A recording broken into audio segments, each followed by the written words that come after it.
नमस्कार दोस्तों। Narayan commerce academy में आपका स्वागत है। दोस्तों, आज हम लोग अकाउंट्स का जो फर्स्ट चैप्टर है, मीन्स आपके 11th क्लास के जो अकाउंट्स के बुक है उसका फर्स्ट चैप्टर आज से हम लोग शुरू कर रहे हैं। ठीक है, तो ये जो मेरा जो लेक्चर रहेगा 11th क्लास के तो रिलेवेंट है, एज वेल एज जो अकाउंट्स के बारे में जानना चाहते हैं, अकाउंट्स को समझना चाहते हैं, जिनको अकाउंट्स पढ़ने में दिलचस्पी है, चाहे उनका बैकग्राउंड कोई भी सब्जेक्ट क्यों ना हो, वो आर्ट्स से हो, साइंस से हो। ठीक है, जिन्होंने अपना कैरियर अकाउंट्स में, कॉमर्स में बनाना है। जैसे ये भी हो सकता है कि कुछ आप ही लोग में से जो पास आउट होके तो निकल गए हैं 11th 12th, लेकिन उतना कॉन्फिडेंस नहीं है, उतना पकड़ नहीं है सब्जेक्ट पे, तो उनके लिए ये जो लेक्चर है ना बहुत ही रिलेवेंट हो जाएगा, बहुत महत्वपूर्ण रहेगा। तो हम बिल्कुल जीरो लेवल से स्टार्ट करेंगे, जीरो लेवल से। हम ये समझ रहे हैं कि आप लोगों को कुछ नहीं आता है कौन उसमें, और जितने भी इसमें टॉपिक है 11th क्लास में, हम कोई भी टॉपिक मिस करने वाले नहीं हैं।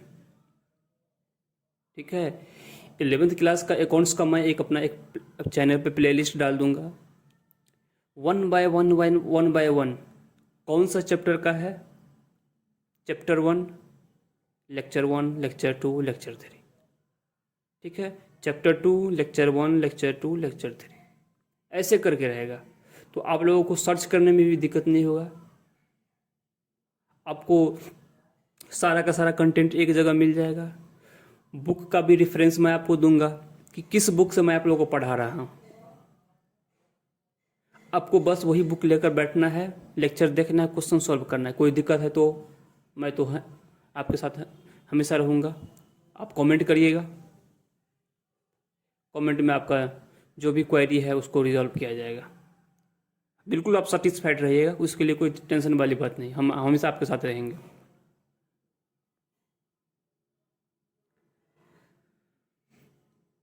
तो चलिए शुरू करते हैं, और आप लोगों को इन्फॉर्म कर दूं,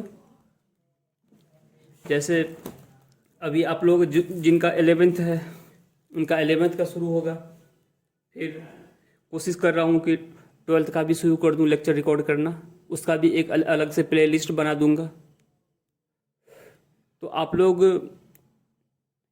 कोशिश करिएगा कि अगर मान लीजिए आप ही के कोई दोस्त हो, रिश्तेदार हो, तो आप उनको इन्फॉर्म कर सकते हैं चैनल के बारे में, कंटेंट के बारे में। अगर आपको पसंद आए तो बाकी आपकी मर्जी है, इसमें कोई फोर्स वाली बात नहीं है। और मैं जो बुक आप लोगों को जिस बुक से पढ़ाऊँगा वो रहेगा TS ग्रेवाल सर का, TS ग्रेवाल सर का जो 11th क्लास का है, 2021 एडिशन का है। ठीक है, उसी से मैं आप लोगों को पढ़ाऊँगा। क्वेश्चन भी मैं अगर आप लोगों को देता हूँ करने के लिए,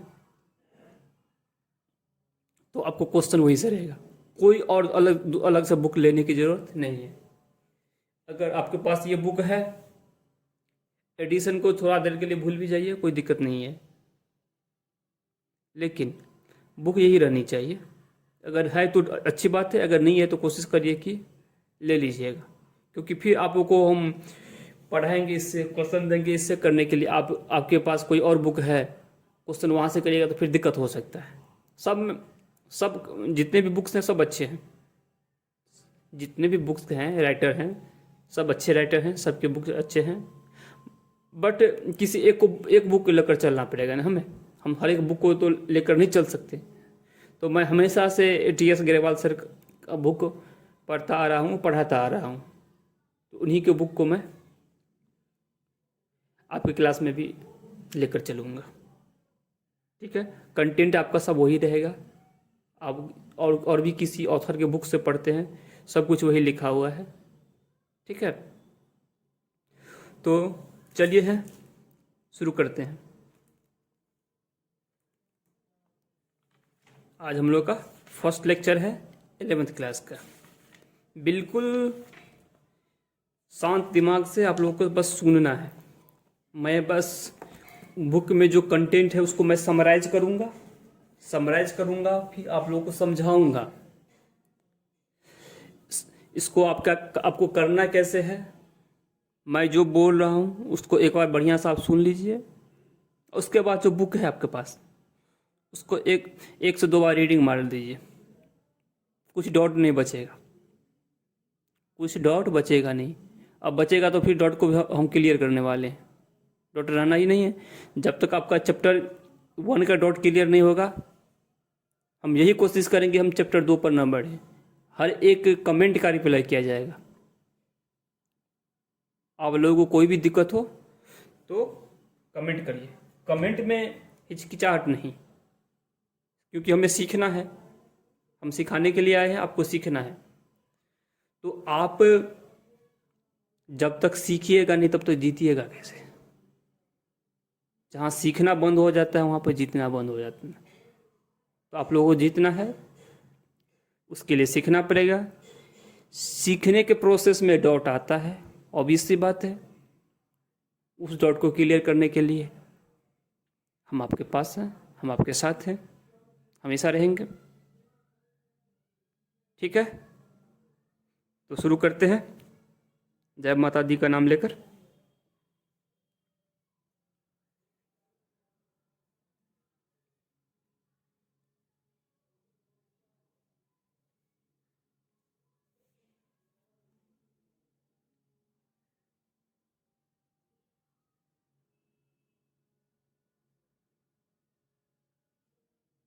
क्लास 11 हो गया।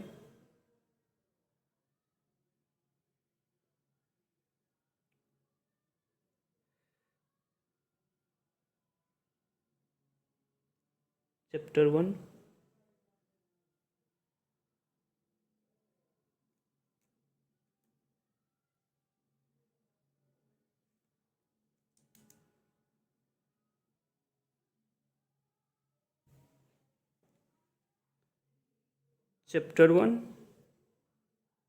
चैप्टर 1 का लेक्चर 1 है।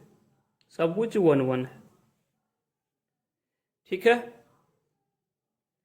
तो सबसे पहले है कंटेंट में, बुक में जो फर्स्ट पेज है देखिएगा, meaning and definitions of accounting.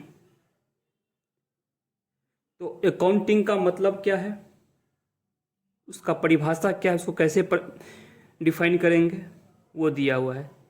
तो एक सबसे पहले तो आपको प्लेन में इसका डिफाइन किया गया है, प्लेन वे में। और बहुत सारे इंस्टीट्यूट है, राइटर है, उन्होंने भी अपने एंड से उसको डिफाइन किया है। तो उसको सिंप्लीफाइड वे में, बिल्कुल सिंपल वे में उसको हम समझेंगे कि ये अकाउंटिंग होता क्या है। अकाउंटिंग होता क्या है।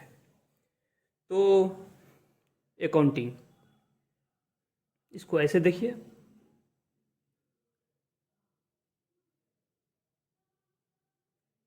अकाउंटिंग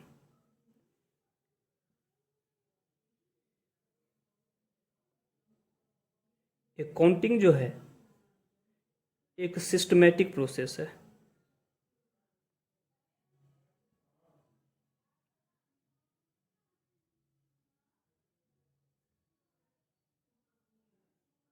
सिस्टमैटिक प्रोसेस है, सिस्टमैटिक ढंग से।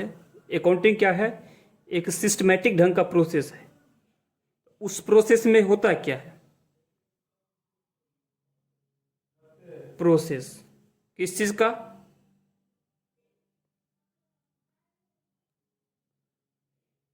प्रोसेस हो जाता है आपका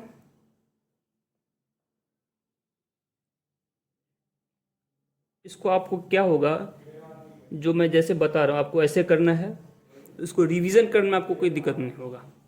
बहुत इजीली आप लोग इसको रिवाइज कर लीजिएगा लास्ट टाइम में इस नोट्स से। Recording, systematic process of recording, ठीक है। Systematic process of classifying,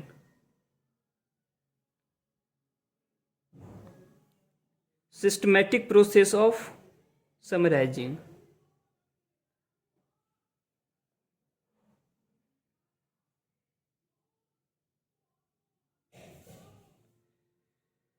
systematic process of analysing, सबको समझाएंगे, टेंशन वाली बात नहीं है। Systematic process of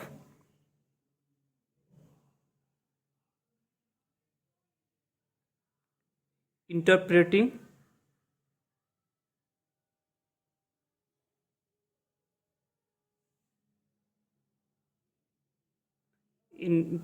the financial transaction,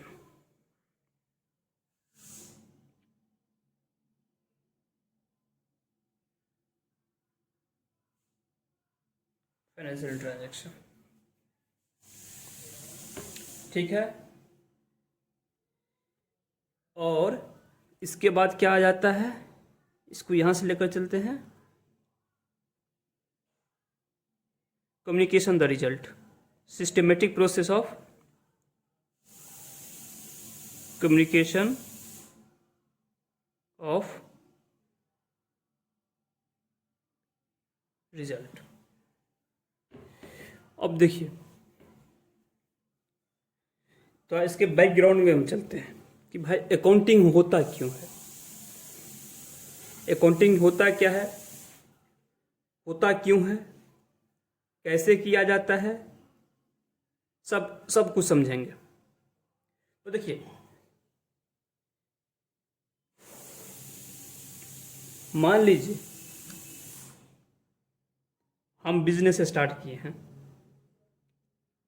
या आप ही में से बहुत सारे लोग हैं जिनके मम्मी पापा बिजनेस कर रहे होंगे, बिजनेसमैन के फैमिली से उनका रिलेशन है। तो जैसे इसको बिल्कुल प्लेन वे में देखिए, समझाते हैं आपको। जैसे आप पढ़ाई कर रहे हैं, तो पढ़ाई करते हैं, तो लास्ट में ईयर के एंड में क्या होता है, जो सेशन का जो एंड होता है वहाँ पे एग्ज़ाम होता है, फिर आप लोगों का रिजल्ट आता है, फिर रिजल्ट को आप लोग अपने पेरेंट्स को दिखाते हैं, टीचर के साथ डिस्कशन होता है कि भाई अच्छा है तो उसको और अच्छा कैसे किया जाए, अगर किसी का पुअर रिजल्ट आया है तो उसको और कैसे ठीक किया जाए, मतलब ओवरऑल परफॉर्मेंस को और बेटर कैसे किया जाए,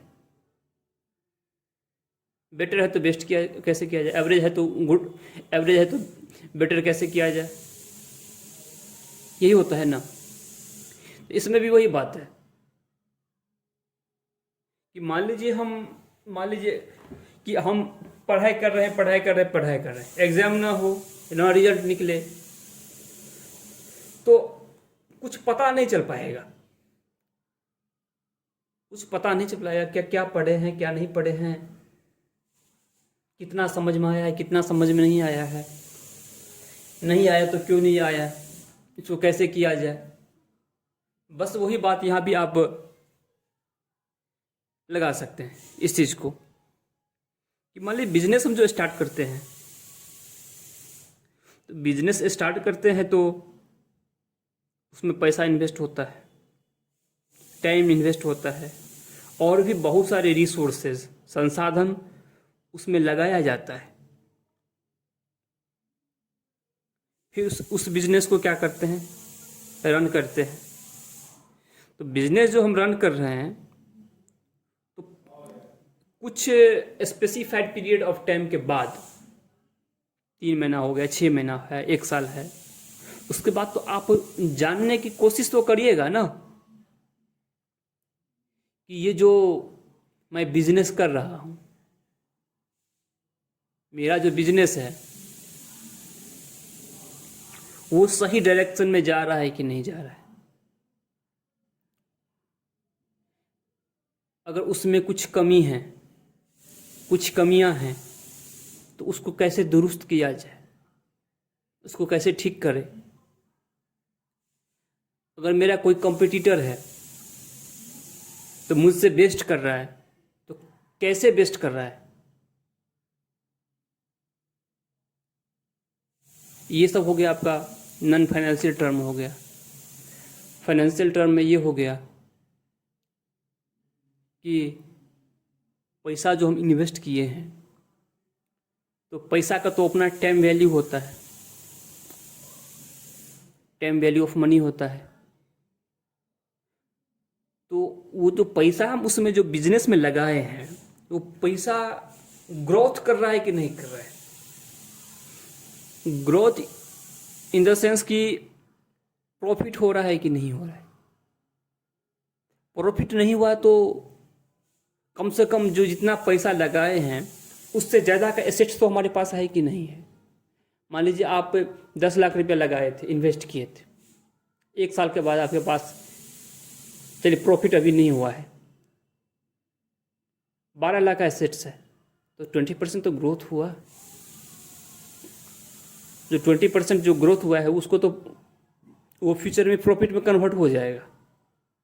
आपके पास रिसोर्स है तो कन्वर्ट हो जाएगा, उसको देखेंगे बाद में। इसके साथ ही होता है क्या कि आपको बिजनेस को क्या करना है, एक्सपेंड करना है। बिजनेस को जो एक्सपेंड करिएगा, तो कोई भी बिजनेसमैन हो उनके पास लिमिटेड रिसोर्स रहता है। बिना कैपिटल का, बिना पूंजी का बिजनेस को आप एक्सपेंड कैसे करिएगा, नहीं कर पाइएगा। तो अगर आप चाहते हैं कि मैं अपने बिजनेस को एक्सपेंड करूं, तो आपको फाइनेंस की ज़रूरत होगी, पैसे की ज़रूरत होगी। पैसे देगा कौन, बैंक देंगे, फाइनेंशियल इंस्टीट्यूशन देंगे, उनसे पैसा लीजिएगा। तो उनसे जो पैसा लीजिएगा, तो किस बेस पे पैसा लीजिएगा। आप उनको अपना अकाउंट्स दिखाइएगा ना कि देखिए साहब ये मेरा अकाउंट्स है, इतने रुपया हम लगाए हैं, इतने रुपया का मेरे पास संपत्ति है, इतने रुपया हम प्रॉफिट कमाए हैं, हमें आपसे लोन चाहिए।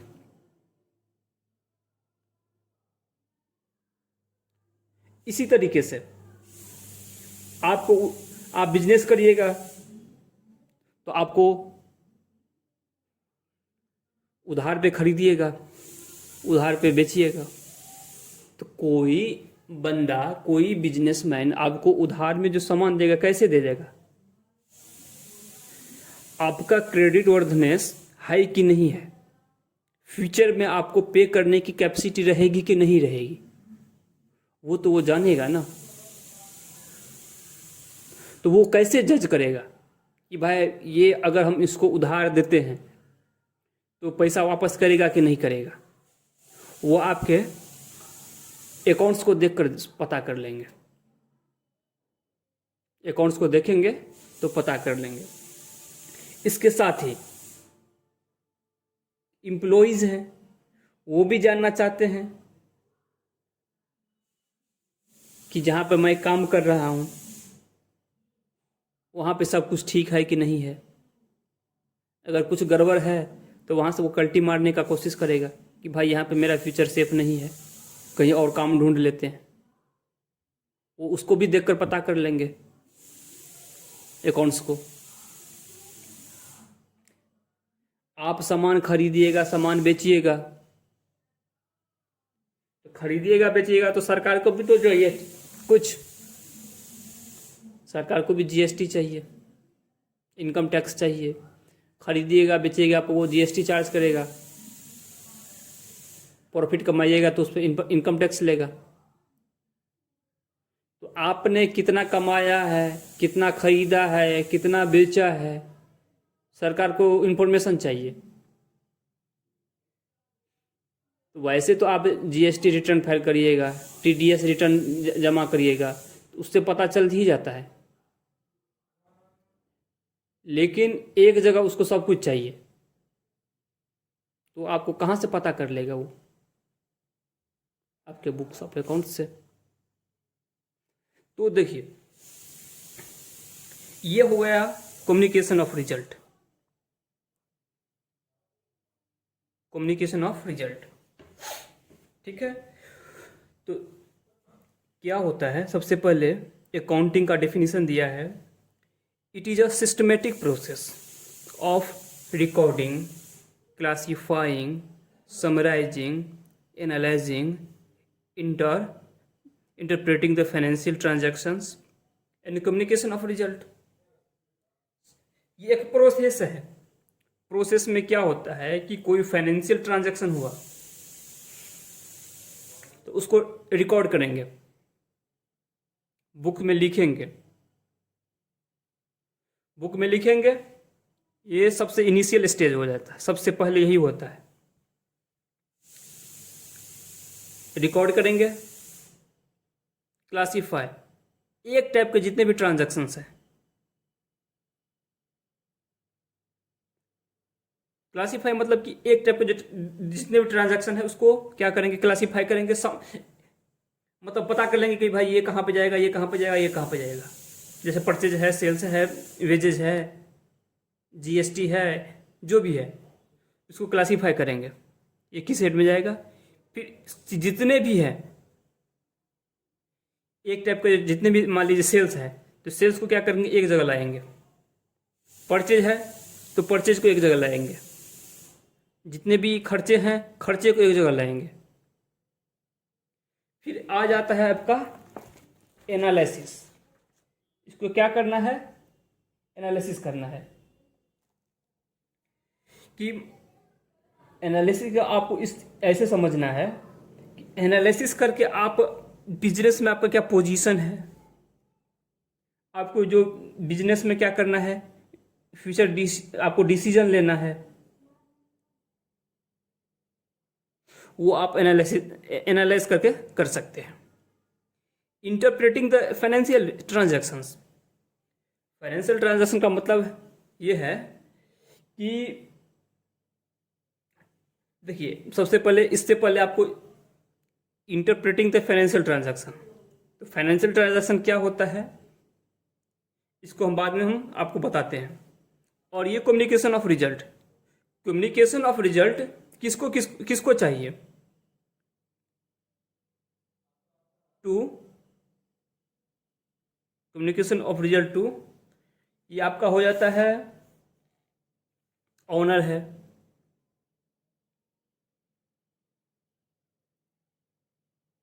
ऑनर हो गया,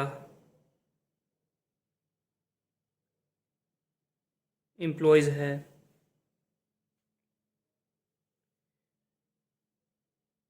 बैंक हो गया, फाइनेंशियल इंस्टीट्यूशन है, गवर्नमेंट है,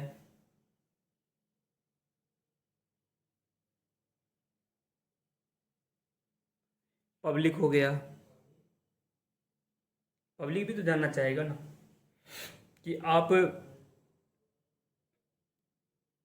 कितना, मतलब आपका प्रॉफिट क्या है, आप कितना कमा रहे हैं, कितना खर्चा कर रहे हैं, वो पब्लिक को भी तो जानने का हक है। क्योंकि सब कुछ तो आपका इसी से है, पब्लिक से ही है। ये सारे के सारे स्टेक होल्डर हो गए। एक होता है शेयर होल्डर होता है, एक होता है स्टेक होल्डर होता है। ये जितने भी हैं सब स्टेक होल्डर है। तो ये डेफिनीशन था किस चीज़ का, अकाउंटिंग का। अकाउंटिंग का डेफिनीशन है। आई थिंक इसमें कोई दिक्कत नहीं होगा। डेफिनेशन नोट नंबर 1 हो गया। अब नोट नंबर 2 पर चलते हैं। वैसे इसको हम डिस्कस कर चुके हैं, फिर भी हम इस पर थोड़ा टाइम देंगे। बहुत अच्छा पॉइंट सब है इसमें, मुझे आप लोगों को समझाना है। अब यहाँ पे आ रहा है कैरेक्टरिस्टिक्स ऑफ अकाउंटिंग।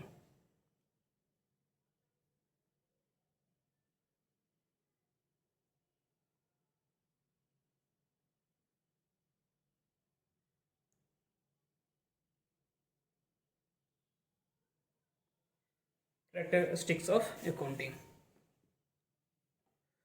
तो कैरेक्टरिस्टिक्स ऑफ अकाउंटिंग में सबसे पहला पॉइंट दिया हुआ है identification of financial transaction and events.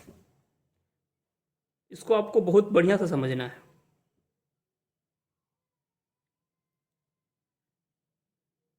Identification of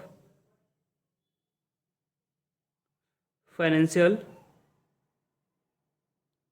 transactions and events. इसको आप बढ़िया से समझिए। अकाउंटिंग उसी इवेंट्स का होगा जो नेचर में फाइनेंशियल हो। फाइनेंशियल नेचर के जितने भी इवेंट्स होंगे बिजनेस में, उसी का अकाउंटिंग होगा। अब आप पूछोगे ये इवेंट क्या है? इवेंट का मतलब घटना, कोई घटना घटित होना, ये हो गया इवेंट। तो आप इसको ऐसे देखिए, इवेंट तो बहुत कुछ होता रहता है। ये है अगर इवेंट,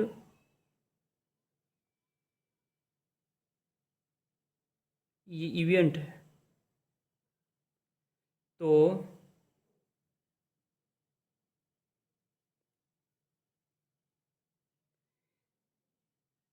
फाइनेंशियल ट्रांजैक्शन उसी में आ जाएगा। इवेंट जो है आपका मॉनेटरी भी हो सकता है, नॉन मॉनेटरी भी हो सकता है। जो बैलेंस बच गया वो नॉन मॉनेटरी है, नॉन फाइनेंशियल है। तो मान लीजिए कोई भी बिजनेस है,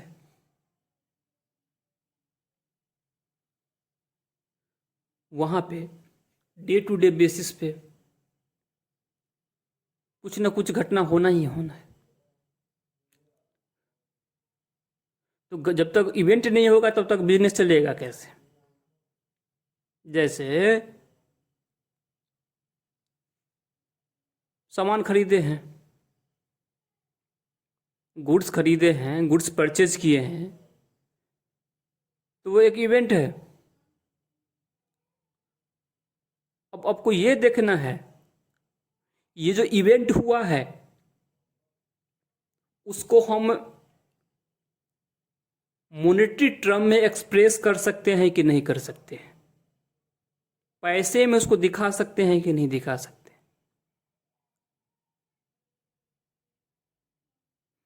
हाँ, तो भाई परचेज हुआ है, गुड्स परचेज हुआ है, तो उसको तो हम पैसे में दिखा सकते हैं।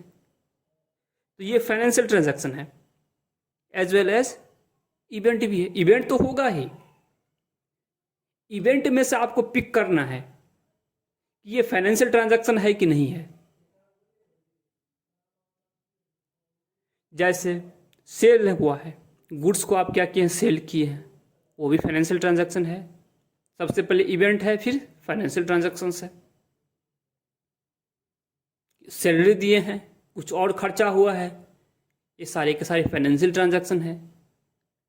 तो हम आपको बताना क्या चाह रहे हैं कि इवेंट तो है ही, सबसे पहले इवेंट होगा, इवेंट में से क्या निकलता है, फाइनेंशियल ट्रांजैक्शन।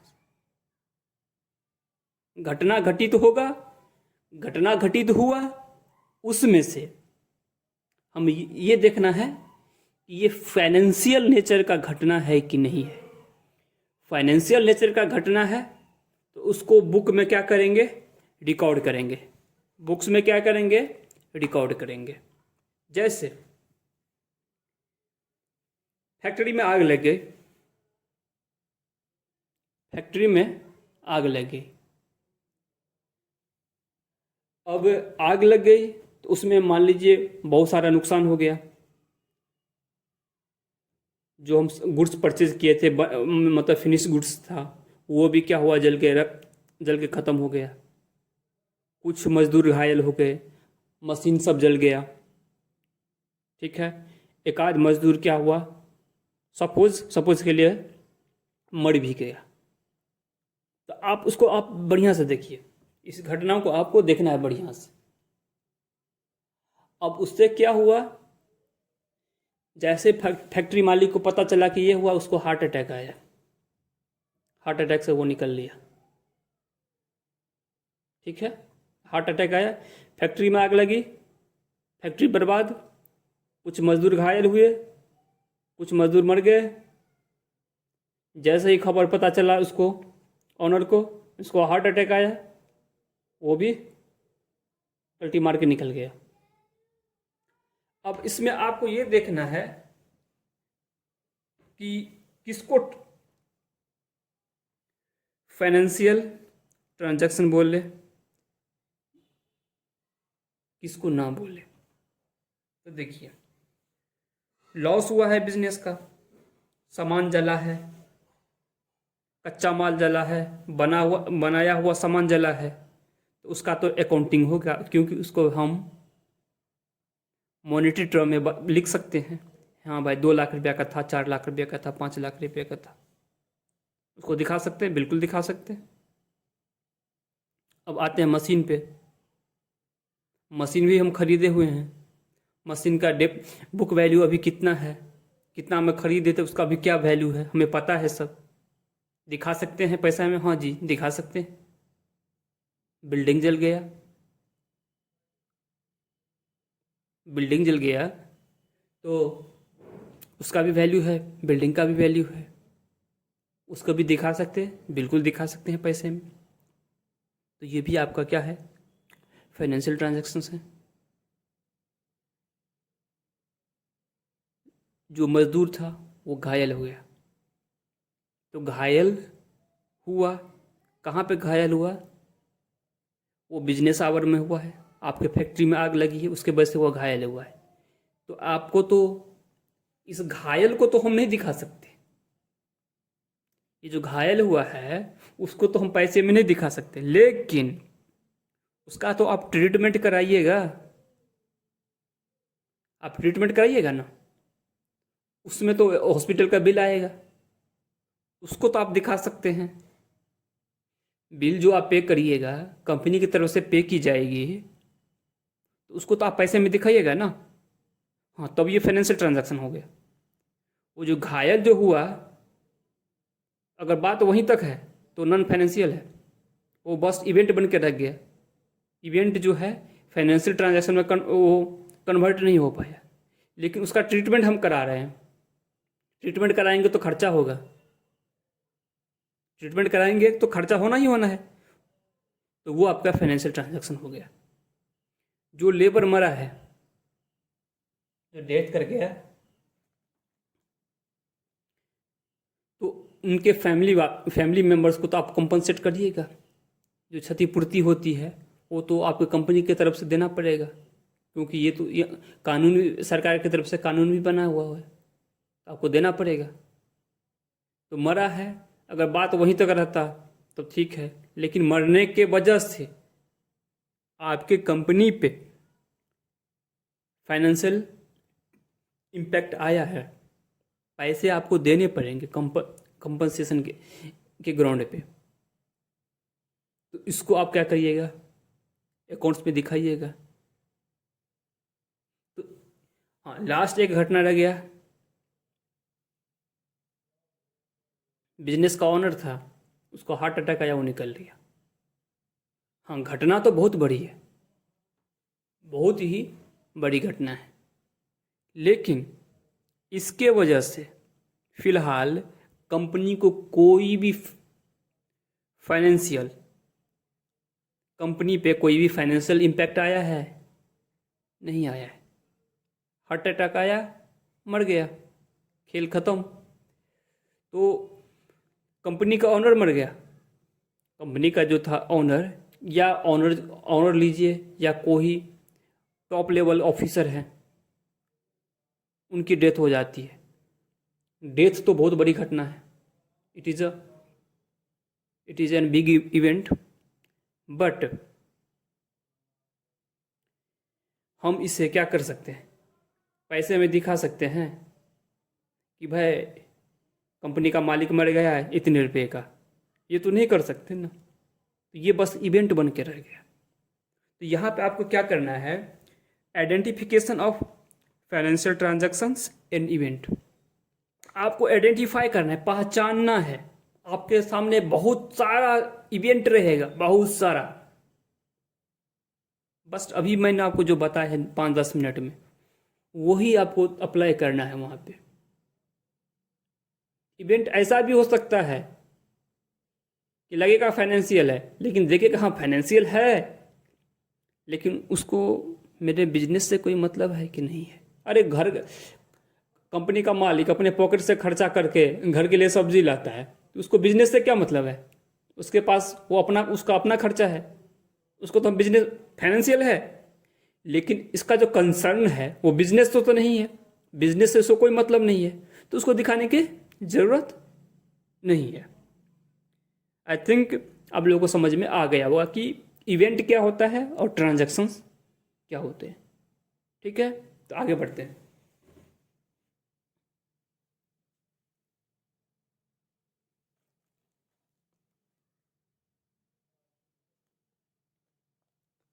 दूसरा पॉइंट आ गया है यहाँ पे,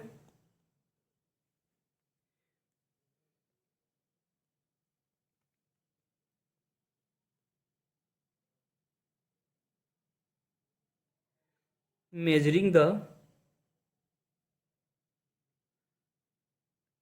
आइडेंटिफाइड ट्रांजैक्शंस। आपको क्या करना है?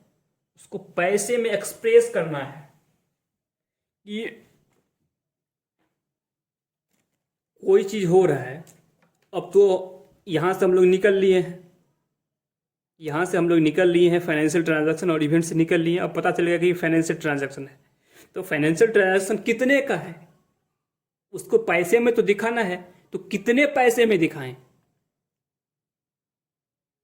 वही यहाँ पे है मेजरिंग द आइडेंटिफाइड। जो हमने आइडेंटिफाई कर लिया है उसको क्या करना है? पैसे में दिखाना है। जो इवेंट पैसे में एक्सप्रेस नहीं किया जा सकता है उसको बुक्स ऑफ अकाउंट में रिकॉर्ड बिल्कुल नहीं किया जाएगा, चाहे कितना भी इंपॉर्टेंट क्यों ना रहे, कितना भी इंपॉर्टेंट क्यों ना रहे। जैसे हम आपको बताए थे, बिजनेस का मालिक मर गया, बहुत बड़ा इवेंट है, बहुत बड़ा इवेंट है, बट उसको बुक्स ऑफ अकाउंट्स में रिकॉर्ड नहीं कर सकते, क्योंकि उसको हम मॉनेटरी टर्म में नहीं दिखा सकते कि वो मर गया। ठीक है, ये हो गया। इसको हम पहले भी डिस्कस कर लिए थे। अब है क्या कि हमने आइडेंटिफाई कर लिया है कि हाँ इसका जो वैल्यू है मनी में इतना होगा।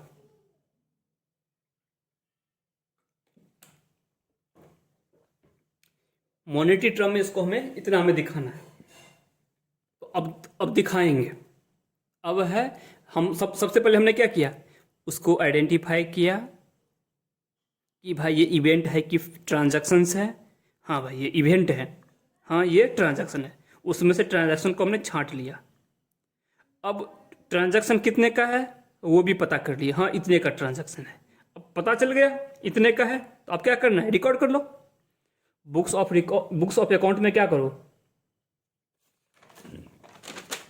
रिकॉर्ड करो। ये हो गया आपका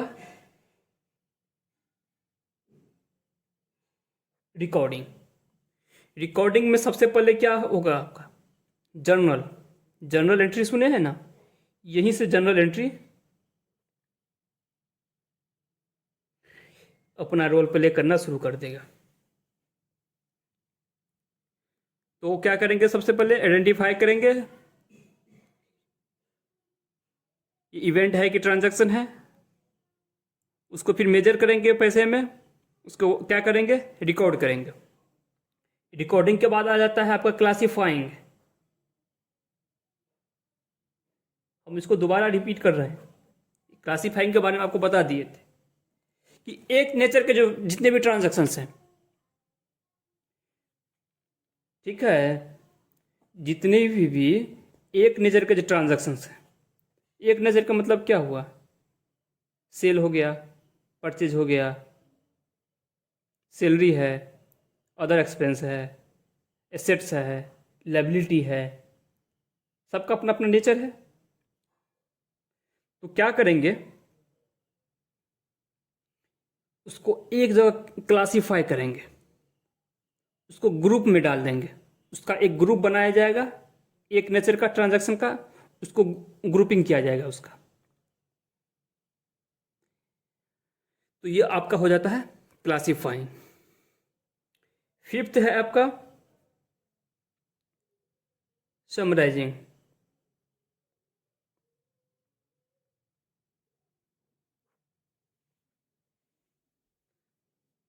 समराइजिंग यहाँ पे जो आपका जर्नल है, इसके लिए आ जाता है लेजर। क्लासीफाइंग जो है वो लेजर में होगा। जितने भी एक टाइप का ट्रांजैक्शन है, परचेज है तो परचेज का लेजर बनेगा, सेल्स है सेल्स का लेजर बनेगा, सैलरी का लेजर बनेगा, अदर एक्सपेंस है उसका लेजर बनेगा, एसेट्स का लेजर बनेगा, लायबिलिटी का लेजर है, सबका लेजर बनेगा। यही है क्या? क्लासीफाइंग। कि एक टाइप का ट्रांजैक्शन है, उसका नेट कितना है, एक फिगर से पता चल जाएगा कि पूरे साल में इस हेड में इतना खर्चा हुआ, इस हेड से इतना इनकम आया, इसको इतना देना है, इसको उससे इतना लेना है, सब आपको एक अमाउंट से पता चल जाएगा। वो कहाँ से पता चलेगा? क्लासीफाइंग से। अब है समराइजिंग। समराइजिंग का क्या हुआ कि इसके बाद इसका रोल आ जाता है। समराइजिंग का है कि जो भी फाइनेंशियल डेटा है, जितने भी मतलब यहां पे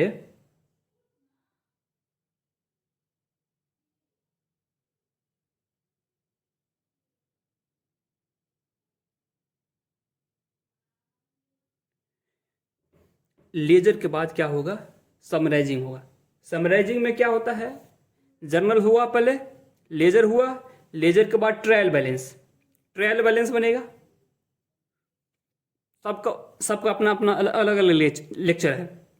जर्नल एंट्री क्या है वो पढ़ेंगे हम, लेजर क्या है पढ़ेंगे, ट्रायल बैलेंस क्या है वो भी पढ़ेंगे। सबका अपना अपना नंबर आएगा, इसी सीक्वेंस में पढ़ना है। आप जो सोचिएगा ये वाला पढ़ लेते हैं इसके बाद, ना ना, ऐसे कुछ नहीं होने वाला। आपको सबसे पहले ये सीखना पड़ेगा। ये बैकबोन है, जर्नल एंट्री बैकबोन है। अगर ये समझ में आ गया तो सब कुछ समझ में आ गया, कोई दिक्कत नहीं है। अगर ये समझ में नहीं आया तो आपको कुछ समझ में नहीं आया। ये लेजर हो जाता है। समराइजिंग में आपका आ जाता है ट्रायल बैलेंस।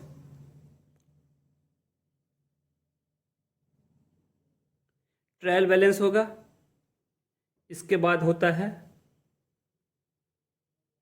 ट्रेडिंग अकाउंट या मैन्युफैक्चरिंग है तो manufacturing account, profit and loss account,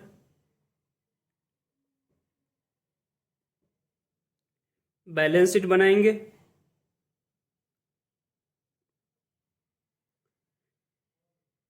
cash flow भी बनता है,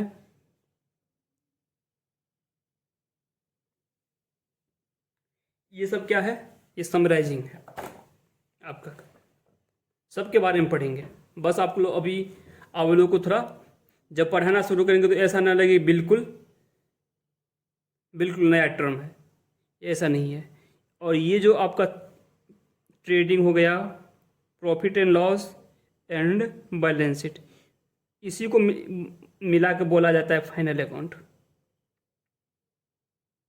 यहाँ पे अकाउंट्स क्या होता है, फाइनल हो जाता है।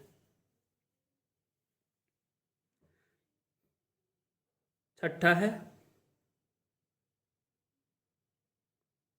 Analysing and interpretation.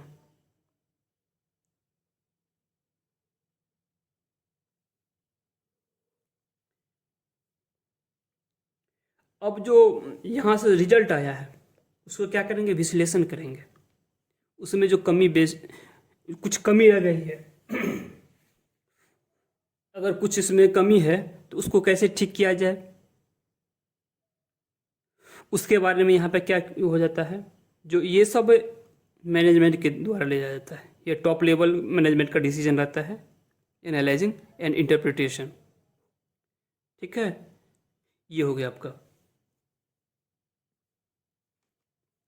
मतलब कि और 2 मिनट और इसमें हम दे देते हैं कि जितना यहाँ पे फाइनल अकाउंट बना है, कैश फ्लो है, इसी को वो क्या करेंगे, विश्लेषण करेंगे कि भाई मेरे पास इतना एसेट्स है तो लायबिलिटी कितने का है, पिछले साल कैश इतना था तो इस साल कितना कैश है, पिछले साल स्टॉक कितना था इस साल कितना स्टॉक है,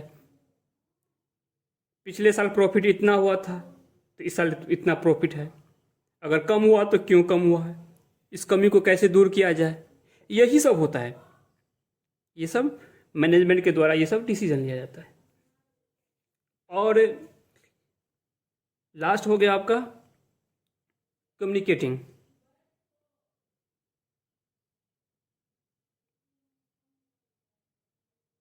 कम्युनिकेटिंग का मतलब क्या, कि जो जो इनसे कंसर्न है, जितने भी स्टेक होल्डर है उनको क्या करना, इन्फॉर्म करना।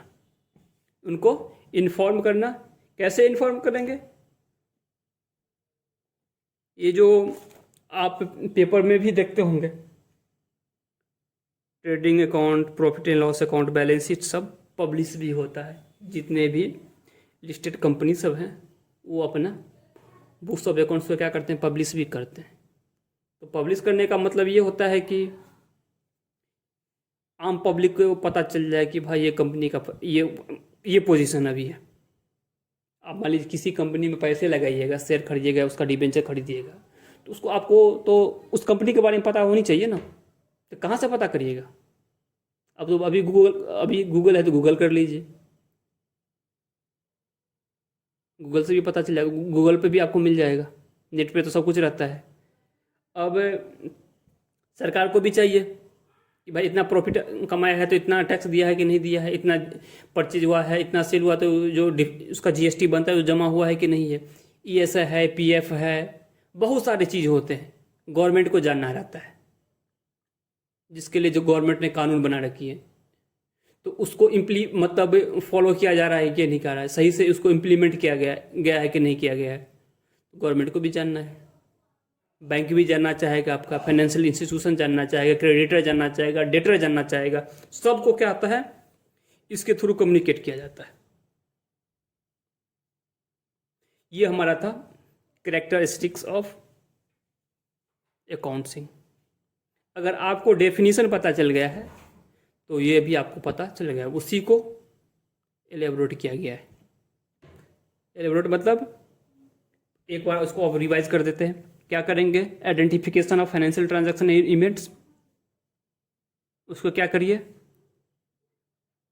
इवेंट है, इवेंट से क्या करेंगे, आइडेंटिफाई ट्रांजैक्शन करें, ट्रांजैक्शन है उसको छांटेंगे, फिर